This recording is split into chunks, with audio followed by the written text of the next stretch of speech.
Hi friend, highly study channel में आप लोगों का स्वागत है। आज बीपीएससी बिहार लोक सेवा आयोग की तरफ से मोटर व्हीकल इंस्पेक्टर के पोस्ट पे भर्ती के रिगार्डिंग एक नई नोटिफिकेशन जारी की गई है। साथ ही फ्रेंड बताना चाहूंगा कि इस चैनल पर डेली बेसिस पे वैकेंसी अपडेट दिए जाते हैं फ्रेंड्स, इसलिए यह इंपॉर्टेंट हो जाता है कि कोई योग का वैकेंसी आपसे मिस ना करे। इसलिए चैनल को रेगुलर वॉच करें, इसे सब्सक्राइब करें और इसके बेल आइकन को ऑन करके रखें। इनके पोस्ट डिटेल क्या होने वाले हैं, एलिजिबल क्राइटेरिया क्या होने वाले हैं और इनमें मिलने वाले सैलरी स्ट्रक्चर और इसे अप्लाई कैसे करें, सभी चीजों पर डिस्कस करेंगे friends step by step. Video के अंत तक बने रहें।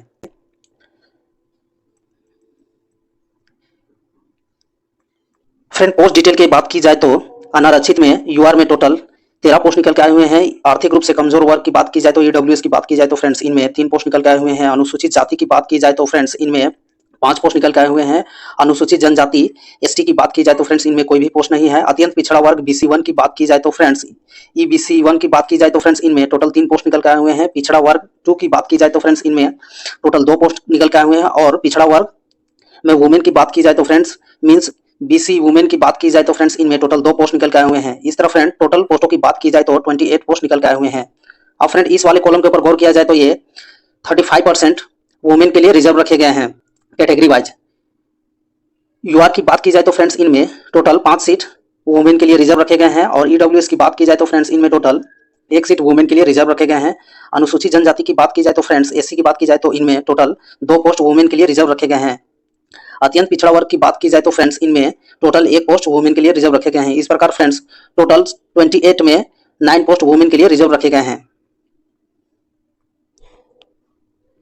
साथ ही फ्रेंड्स खा वाले सेक्शन के ऊपर गौर किया जाए तो यहाँ क्या बोले गए हैं, तो जो भी फ्रीडम फाइटर, जो भी स्वतंत्र सेनानी के रिलेटिव हैं, उनके 2% रिजर्व रखे गए हैं उनके पद। तो उनके पदों की बात की जाए तो पोस्ट की बात की जाए तो 1 है। और गा वाले सेक्शन के ऊपर गौर किया जाए तो फ्रेंड्स ये डिजेबल कैंडिडेट के संबंध में बोले गए हैं, तो इनमें कोई भी पोस्ट नहीं है। मिलने वाले सैलरी की बात की जाए तो ये लेवल 6 के वैकेंसीज हैं, तो इनमें लगभग आपके 70,000 पर मंथ के आसपास आपके सैलरी यहाँ पे मिलने वाले हैं। इनके एजुकेशनल क्वालिफिकेशन के ऊपर गौर किया जाए तो फ्रेंड्स क्या मांगे गए हैं, तो 10th मांगे गए हैं। साथ ही साथ फ्रेंड्स यहाँ पे बोले गए हैं कि ऑटोमोबाइल में इंजीनियरिंग में यदि आपने डिप्लोमा कर रखा हो 3 इयर्स ड्यूरेशन वाले, फुल टाइम 3 इयर्स होने चाहिए, 3 इयर्स से कम नहीं होने चाहिए, तो आप इसे अप्लाई कर पाएंगे। या फिर फ्रेंड्स यहाँ बोले गए हैं कि यांत्रिक इंजीनियरिंग मीन्स मैकेनिकल में आपने डिप्लोमा कर रखा है 3 इयर्स वाले, 3 इयर्स ड्यूरेशन वाला, तो इसे आप अप्लाई कर पाएंगे। साथ ही फ्रेंड्स कुछ नोट्स के ऊपर गौर किया जाए तो काफी इंपॉर्टेंट चीज इन नोट्सों में बोला गया है। क्या बोला गया है फ्रेंड्स, तो यहाँ पे ऊपर से 40 फ्रेंड्स यहाँ पे बोले गए हैं कि ड्राइविंग लाइसेंस आपके चाहिए। और ड्राइविंग लाइसेंस के अलावा यदि आप लर्निंग सिर्फ देते हैं तो अलाउ नहीं है, आपको कंप्लीटली ड्राइविंग लाइसेंस यहाँ पे चाहिए। फ्रेंड्स इस वाले सेक्शन के ऊपर गौर किया जाए तो ऑटोमोबाइल इंजीनियरिंग में डिप्लोमा, यांत्रिक इंजीनियरिंग डिप्लोमा विषय के अंतर्गत संबंध मींस फ्रेंड यहाँ पे बोले गए जो भी ऑटोमोबाइल इंजीनियरिंग या फिर मैकेनिकल इंजीनियरिंग में जिन्होंने एलाइड सब्जेक्ट से कर रखा है, इनसे मिलते जुलते जो एलाइड इनके सब्जेक्ट होते हैं उनसे कर रखा है, तो वो अलाउ नहीं है फ्रेंड्स। केवल ऑटोमोबाइल इंजीनियरिंग और मैकेनिकल इंजीनियरिंग ही अलाउ है। इनसे मिलते जुलते बहुत सारे कोर्स होते हैं, तो वो यदि आपने कर रखा है तो वो अलाउ नहीं है।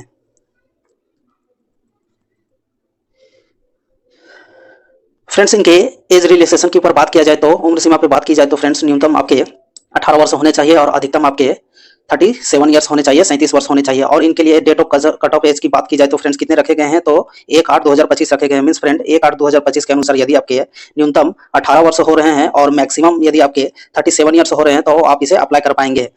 ये 37 ईयर्स फ्रेंड्स यूआर के लिए है, विदाउट एज रिलैक्सेशन है। एज रिलैक्सेशन इनके बाद स्टार्ट होंगे। पिछड़ा वर्ग, अत्यंत पिछड़ा वर्ग के महिलाओं के लिए और अनारक्षित महिलाओं के लिए मींस यूआर के जो वुमेन कैंडिडेट हो गए उनके लिए एज रिलैक्सेशन की बात की जाए तो फ्रेंड्स यहाँ 40 वर्ष रखे गए हैं। उनके एज लिमिट 40 वर्ष रखे गए हैं। साथ ही अनुसूचित जाति और अनुसूचित जनजाति एसटी और एससी की बात की जाए तो फ्रेंड्स उनके अधिकतम एज लिमिट 42 ईयर्स रखे गए हैं। फ्रेंड्स इनके सिलेक्शन प्रोसेस के ऊपर गौर किया जाए तो पूरी ये रिटन एग्जामिनेशन और इंटरव्यू के माध्यम से आपके सिलेक्शन होंगे। साथ ही फ्रेंड्स रिटन एग्जामिनेशन के संबंध में क्या बोले गए हैं, तो प्रथम प्रश्न पद में सामान्य मींस फ्रेंड यहाँ पे जो पहला पत्र आपके रहेंगे, फर्स्ट पेपर वो जीके से रिलेटेड रहेंगे। और सेकंड पेपर की बात की जाए तो फ्रेंड्स ये आपके ट्रेड से संबंधित यहाँ पे आपके क्वेश्चन रहने वाले हैं। कोई ऑटोमोबाइल से होगा तो उनका ऑटोमोबाइल से पूछा जाएगा, और कोई मैकेनिकल से होंगे, मैकेनिकल डिप्लोमा में जो कैंडिडेट हैं उनसे संबंधित क्वेश्चन रहेगा तो उनसे पूछा जाएगा। अभ्यर्थी को स्टूडेंट यहाँ पे चूज कर पाएंगे फ्रेंड्स। यदि आप ऑटोमोबाइल चूज करते हैं तो वो क्वेश्चन आपके पूछे जाएंगे, और मैकेनिकल चूज करते हैं तो वो प्रश्न आपके पूछे जाएंगे। अब तीसरे प्रश्न की बात की जाए तो फ्रेंड्स तीसरे पेपर में क्या पूछा जाएगा, तो मोटर व्हीकल नियम एवं अधिनियम means friend motor vehicle act और रूल के संबंध में आपके तीसरे पेपर में पूछे जाएंगे। पहले पेपर की बात की जाए तो फ्रेंड्स इनमें टोटल 100 नंबर के ये क्वेश्चन रहेंगे। और ड्यूरेशन की बात की जाए तो फ्रेंड्स इनमें 2 घंटे रखे गए हैं। वैकल्पिक क्वेश्चन होंगे मींस ऑब्जेक्टिव टाइप क्वेश्चन होंगे। और इनके सिलेबस की बात की जाए तो मैथ से पूछे जाएंगे, फिजिक्स से पूछे जाएंगे, केमिस्ट्री से पूछे जाएंगे, वनस्पति विज्ञान से पूछे जाएंगे और ज्योग्राफी से पूछे जाएंगे, हिस्ट्री से पूछे जाएंगे, इकोनॉमिक्स से पूछे जाएंगे, पॉलिटिकल साइंस से पूछे जाएंगे और ये सभी प्रश्न आपके 10th लेवल के होंगे। साथ ही फ्रेंड्स इस वाले सेक्शन के ऊपर गौर किया जाए तो इसके अतिरिक्त भारतीय संविधान, पंचवर्षीय योजना, स्वतंत्रता आंदोलन, समसामयिकी विज्ञान, वैज्ञानिक प्रगति, अंतर्राष्ट्रीय पुरस्कार, भाषा, पुस्तक, लिपि, राजधानी, मुद्रा, खेल, खिलाड़ी, महत्वपूर्ण घटनाओं, इन सभी चीजों से आपके क्वेश्चन पूछे जाएंगे। पेपर नंबर 2 की बात की जाए तो फ्रेंड्स इनमें ऑटोमोबाइल इंजीनियरिंग से यदि आप हैं तो वो पूछे जाएंगे और अगर आप यांत्रिक से, मैकेनिकल इंजीनियरिंग से रिलेटेड आप कैंडिडेट हैं तो आप उनसे आपके क्वेश्चन पूछे जाएंगे। मींस आपके रिलेवेंट ट्रेड से ही आपके क्वेश्चन पूछे जाएंगे। टोटल क्वेश्चनों की बात की जाए तो फ्रेंड्स यहाँ पे नंबर की बात की जाए तो टोटल 100 में रहेंगे और ड्यूरेशन की बात की जाए तो 2 घंटे का आपको टाइम मिलेगा, 2 आवर्स का आपका टाइम मिलने वाले हैं। क्वेश्चन टाइप की बात की जाए तो ऑब्जेक्टिव टाइप के क्वेश्चन रहेंगे। इनके सिलेबस के ऊपर गौर किया जाए तो फ्रेंड्स इस पाठ्यक्रम में पत्र होने वाले बिहार के प्रोसेस मींस फ्रेंड वही बात बोले गए हैं कि ऑटोमोबाइल से पूछे जाएंगे या फिर मैकेनिकल में आपने डिप्लोमा कर रखा है उससे संबंधित जो भी प्रश्न होंगे उनसे ही पूछे जाएंगे। मींस आपके रिलेवेंट फील्ड से ही आपके क्वेश्चन पूछे जाएंगे।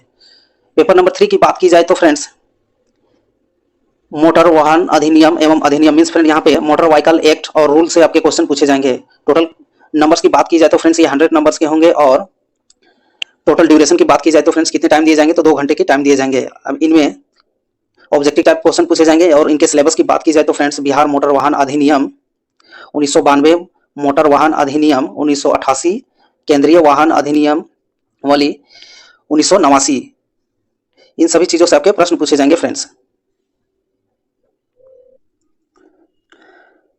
साथ ही फ्रेंड्स इंटरव्यू के संबंध में यहाँ क्या बोले गए हैं तो इस वाले सेशन को गौर किया जाए लिखित परीक्षा के आधार पर साक्षरता अभ्यर्थियों को अंतिम मींस फ्रेंड यहाँ पे सिंपली आपके काउंसलिंग किए जाएंगे। इंटरव्यू के टाइम आपके काउंसलिंग किया जाएंगे कि आप परिवहन विभाग में कार्य कर सकते हैं कि नहीं, उनका मूल्यांकन किया जाएगा, उन चीजों को काउंसलिंग किया जाएगा। साथ ही फ्रेंड्स यहाँ पे बोले गए हैं कि आपके रिटन एग्जाम में मिनिमम क्वालिफाइंग मार्क्स पास होंगे तभी आप इंटरव्यू के लिए कॉल किए जाएंगे। तो किन के लिए कितने हैं तो यूआर के लिए 40% आपको लाने पड़ेंगे, जबकि पिछड़ा वर्ग के लिए 36.5% लाने पड़ेंगे और अत्यंत पिछड़ा वर्ग की बात की जाए तो 34% आपके लाने पड़ेंगे एवं अनुसूचित जाति और जनजाति और महिलाओं के लिए बात की जाए तो यहाँ पे 32% आपके लाने पड़ेंगे। साथ ही फ्रेंड्स यहाँ इंटरव्यू के मेरिट अंक जो कि डिवाइड किए गए हैं उनके संबंध में यहाँ पे बोले गए हैं। तो क्या बोले गए हैं तो प्रवेशिका और सक्षम योग्यता की बात की जाए तो प्राप्त अंक का 10% आपके शामिल किए जाएंगे। तकनीकी योग्यता की बात की जाए तो डिप्लोमा में आपने जितने भी अंक लाए हैं, जितने परसेंटेज लाए हैं उनके अंक यहाँ पे जोड़े जाएंगे, उनके नंबर्स यहाँ पे जोड़े जाएंगे। एक्सपीरियंस की भी बात किया गया है फ्रेंड्स। तो एक्सपीरियंस के संबंध में क्या बात बोले गए हैं तो डिप्लोमा प्राप्त करने वाले फैक्ट्री एवं अधिनियम मींस फ्रेंड यहाँ पे बोले गए हैं कि कोई भी आप वैलिड संस्था से, वैलिड इंस्टीट्यूट से यदि आपने एक्सपीरियंस अचीव किया है तो आपके यहाँ एक्सपीरियंस के भी मार्क्स जुड़ने वाले हैं। तो कितने मार्क्स जुड़ने वाले हैं, न्यूनतम अर्धवेतन मार्क्स मींस फ्रेंड यहाँ पे बोले गए हैं कि प्रत्येक एक कंप्लीट ईयर्स के लिए आपके 3 मार्क्स मिलेंगे, जबकि अधिकतम आपके 9 मार्क्स तक मिल पाएंगे, 9 मार्क्स तक मिल पाएंगे। जैसे कि मान के चलिए कि 1 ईयर में आपके 3 मार्क्स मिले, 2 ईयर्स में आपके 6 मार्क्स मिले और 3 ईयर्स में आपके 9 मार्क्स मिले। तो ऐसा करके आपको टोटल 3 ईयर्स तक आपके 9 मार्क्स दिए जाएंगे, अधिकतम उतने ही अंक दिए जाएंगे। किया जाए तो फ्रेंड्स यहाँ पे जनरल कैंडिडेट जो होंगे उन्हें 750 रुपया लगने वाला है, जबकि अनुसूचित जाति, अनुसूचित जनजाति मींस ST SC की बात की जाए तो उनके एग्जामिनेशन फी, एप्लीकेशन फी 200 लगने वाले हैं, 200 लगने वाले हैं और सभी आरक्षित महिलाओं के लिए 200 रुपये लगने वाला है। मींस फ्रेंड सभी जितने भी रिजर्व वुमेन होंगे या फिर अनरिजर्व यूआर के जो भी वुमेन होंगे उनके लिए एप्लीकेशन फी की बात की जाए तो यहाँ पे 200 लगने वाले हैं और सभी अन्य उम्मीदवारों को 750 रुपये लगने वाले हैं। मींस फ्रेंड यहाँ पे बोले गए हैं कि जितने भी BC1, BC2 या फिर EWS क्लास के जितने भी कैंडिडेट होंगे उनके एग्जामिनेशन फी 750 रुपये लगने वाले हैं। साथ ही फ्रेंड्स इस वाले नोट सेक्शन पे गौर किया जाए तो काफी इंपॉर्टेंट चीज बोले गए हैं। तो क्या बोले गए हैं, वैसे अभ्यर्थी जिनका द्वारा ऑनलाइन आवेदन पहचान पत्र के रूप में आधार नंबर नहीं अंकित है उन्हें बायोमेट्रिक फी के रूप में 200 रुपये अतिरिक्त भुगतान करना होगा। मींस फ्रेंड यहाँ पे बोले गए हैं कि जिन अभ्यर्थियों का आधार कार्ड में उनके आधार नंबर्स नहीं है, आधार नंबर डिनोट नहीं है, वहां पे नहीं है, तो उनके बायोमेट्रिक फी के संबंध में उनके अतिरिक्त 200 रुपये जुड़ जाएंगे, अतिरिक्त 200 रुपये उन्हें पे करना होगा। फ्रेंड्स ऑनलाइन आवेदन प्रक्रिया के ऊपर गौर किया जाए तो फ्रेंड्स क्या बोले गए हैं यहाँ पे कैसे आप अप्लाई कर पाएंगे। तो सिंपली आपको BPSC के वेबसाइट पे आपको चले जाना है। किस वाले वेबसाइट पे चले जाना है फ्रेंड्स तो /BPSConline.bihar.government.organization इस वाले सेक्शन पे आपको चले जाना है फ्रेंड्स और यहाँ पे 1 टाइम रजिस्ट्रेशन करना यहाँ अनिवार्य है। फ्रेंड्स इनके इंपॉर्टेंट डेट के ऊपर गौर किया जाए तो ऑनलाइन आवेदन प्रारंभ करने की तिथि, ऑनलाइन आवेदन स्टार्ट कब से हो रहे हैं फ्रेंड्स तो 10/6/2025 से स्टार्ट हो रहे हैं, जबकि ऑनलाइन आवेदन भरने की अंतिम तिथि की बात की जाए तो लास्ट डेट की बात की जाए तो 3/7/2025 रखा गया है। तो चलिए फ्रेंड्स ये काफी अच्छी वैकेंसी है, उम्मीद करता हूँ आप इसे अप्लाई करेंगे।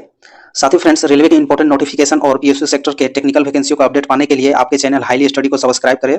Thank you friend for watching. Please subscribe highly study.